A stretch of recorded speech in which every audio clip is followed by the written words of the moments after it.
Just over a year ago, courtesy of NASA's New Horizons mission, we were treated to images of Mu, a small object 6.6 billion kilometers from the Sun, making it the most distant object to have ever been visited by a spacecraft. It was described, variously, like a snowman, a bowling pin, or a peanut. What we were seeing was a picture of one of the oldest and most primitive bodies in the solar system. New Horizons took only a handful of minutes to fly past the object at its closest approach of about km, but those minutes were well spent, recording a huge amount of information. It has taken many months to download the data from the spacecraft because of its distance from Earth and the slow rate of data transfer. Talk Tech to meet in Europe's leading and most fun tech events, and let us go now, though, a series of papers from the mission team, published in Science, See Here and Here, illustrate what can be learned with a few minutes of carefully planned and coordinated recording time. The papers give a detailed description of the object. It hasn't changed in shape, but now we know why it has the shape it does. And the explanation will help us understand more about the most unaltered objects in the solar system. The object resides in the Kuiper belt. Kuiper belt objects form a belt of small bodies that extends way out beyond the orbit of Neptune. They are the cold and rocky remnants of solar system formation. The body in question is dark and a bit reddish in color.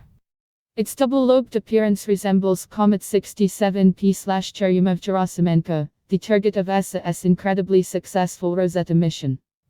But before we get into what the 36 km long body can tell us, we should know how to refer to it correctly. What is it called? Its official name is still Mu, but, as is common with important astronomical objects, it has been given a more memorable label.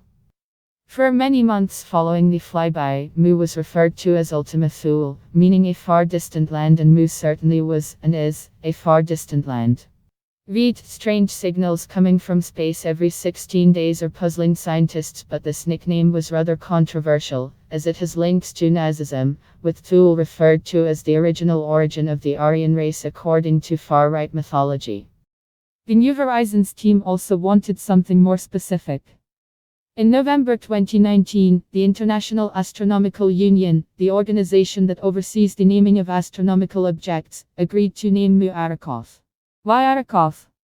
The beauty of the night sky has inspired generations of poets and songwriters. It is the backdrop for myths and legends and is a free-to-view panorama of celestial entertainment. The sky is, of course, a boundless horizon, which is why, when the New Horizons mission team was searching for a name for their latest target, they turned to the sky for inspiration. Arrokoth is a Native American term meaning sky, and as Ellen Stern, the principal investigator of the New Horizons mission, explained, the name Arrokoth reflects the inspiration of looking to the skies and wondering about the stars and worlds beyond our. You can read full post on Cryptophans News, link available in text below.